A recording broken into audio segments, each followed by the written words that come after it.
Madam ఈ మధ్యలో unit పరీక్ష జరిగినప్పుడు నేను కొంచెం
రూమ్ కి వస్తావా, నేను తీసుకెళ్తా, ఏమైనా అవసరం ఉందా, రండమ్మా నాతోనే అంటున్నారంట పిల్లలు. సార్ పేరు రామదాస్ సార్, లంబడా ఆయన పిల్లలు చెప్పారు సార్. పొద్దున్న ఫోన్ చేస్తే మేము వచ్చినాం. ఇక్కడ వచ్చేసరికి ఇట్లా పిల్లలు అందరూ ఏడుస్తున్నారు. 9th క్లాస్ పిల్లలు దారుణంగా ఏడుస్తున్నారు. అయితే ఈ రూమ్ మొత్తం ఎతికితే దొరకడం లేదు. అయితే పైన ఉన్నాడు, అమ్మ నీకు దండం పెడతా అంటున్నాడు. ఎవరికి దండం పెట్టేదని నేనే గుంజుకొచ్చిన బయటికి. ఇప్పుడు పోలీస్కి అప్పో చెప్పిన. 9th class sir. మా అమ్మాయి ఒక్కదానే అని కాదు సార్, మొత్తం 9th క్లాస్ మొత్తం పిల్లల్ని అట్లాగే చెప్తున్నాడంట. మేము వచ్చేసరికి పిల్లలు బాగా ఏడుస్తున్నారు. అట్లా చేయొచ్చా? ఆయన కూడా పిల్లలు ఉన్నారు కదా. అయితే సార్ ఈయన చేసి అంత ముందు ఇప్పుడు మా పిల్లలు ఇప్పుడు నీ దగ్గర పంపించినప్పుడు మీ పిల్లలు అది ఇప్పుడు దాకా మీ నంబర్ అయినా, ఒకసారి నంబర్ అయినా, మేడం నంబర్ అయినా ఉందా మా దగ్గర? మా పిల్లలు కూడా మేడంది ఏం తప్పు లేదనే చెప్తున్నారు. నీకు కూడా తప్పుగా చెప్పడం లేదు కదా. అలాంటి ఉపాధ్యాయులు మన దగ్గర ఉండదు.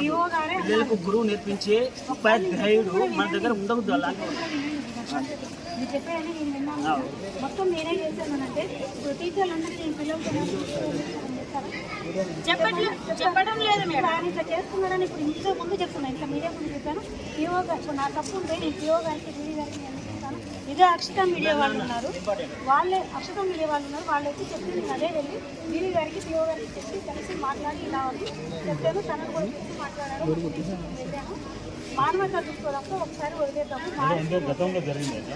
గతంలో ఇట్లా చేస్తే ఇచ్చాను సార్, పిల్లల మీద చేస్తున్నారని పిల్లలు అన్నారు. సో నేను వెళ్ళి మాట్లాడాను. మానవతా దృక్పథంతో ఒకసారి వదిలేద్దామని తను తెలిస్తే నేను మారాను, ఇంకోసారి ఎప్పుడు ఇట్లా చేయను అని చెప్పేసి అన్నారు. అంటే సరే అని చెప్పేసి మేడం గారు కూడా ఒకసారి వదిలేటాను. నేను పిఓ గారు అదే పోయిన పిఓ గారు ఉన్నారు, డీడీ మేడం ఉన్నారు, ఒకసారి వదిలేద్దామమ్మా అని చెప్పేసి అన్నారు. సార్ ఈరోజు నిన్న పేరెంట్స్ వచ్చారు సార్, ఇతని పిల్లల మీద ఏంటి మాట్లాడడము కొద్దిగా ఇట్లా చేస్తున్నారండి. నాకు పిల్లలు అసలు ఏమీ చెప్పలేదు, ఎందుకంటే నేను ఇక్కడే ఉంటాను.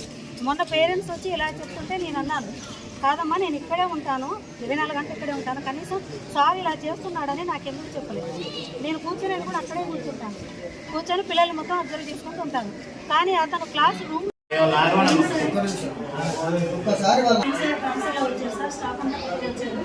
పోయినసారి కూడా సేమ్ ఇదే ఎలా జరుగుతుంది ఇలానే గొడవైతేమో నేను ఏటీడో గారు నేను మేడం గారికి కంప్లైంట్ ఇచ్చాను, పిల్లలు ఇట్లా చేస్తున్నారు మేడం, పిల్లలు ఇలా ఇస్తున్నారు, సో మీకు కంప్లైంట్ ఇస్తున్నానని చెప్పాను. తను ఏంటి మారలేదు సార్. తర్వాత నేను అదే నాకు వీడియో వాళ్ళందరూ వచ్చేసి ఇట్లా తను ఇలా చేస్తున్నారంటే మీరు ఏం పట్టించుకోవట్లేదు, ఏం చేయట్లేదు, మీ ఆఫీసర్ చెప్పలేదు అన్నారు. సార్ నేను ఆల్రెడీ మేడం గారికి చెప్పాను అని అంటే వాళ్ళు ఏంటంటే నేనే ఎన్కేసుకుంటున్నాను అన్నట్టు మాట్లాడారు. అలాంటిది ఏం లేదండి, ఇప్పుడు నేనే మీ ముందు వెళ్ళి నేను డీడీ గారికి వెళ్ళి పిఓ గారికి వెళ్ళి మాట్లాడతానని చెప్పేసి ఇప్పుడు గేట్ దగ్గరికి వెళ్ళి అన్ని అలానే పట్టుకొచ్చాను. వెళ్ళి డీడీ గారితో కలిసాను, మాట్లాడాను, పిఓ గారితో కలిసాను, మాట్లాడాను. సరే పిఓ గారు ఏమన్నారంటే సరే ఎక్కడ ఏంటి ఎక్కడ నుండి వచ్చారంటే చెప్పాను ఇట్లా వచ్చారని. సరే చూద్దామన్నారు, మాట్లాడారు, తను తెలిసారి మాట్లాడారు. మేడం గారు ఏమన్నారంటే సరే ఇప్పుడు మాట్లాడారు కదా, సో మనం ఇలా ఇదే ఫస్ట్ టైం కాబట్టి మానవతా దృక్పథంతో వదిలేద్దాం, ఇంకోసారి ఇట్లా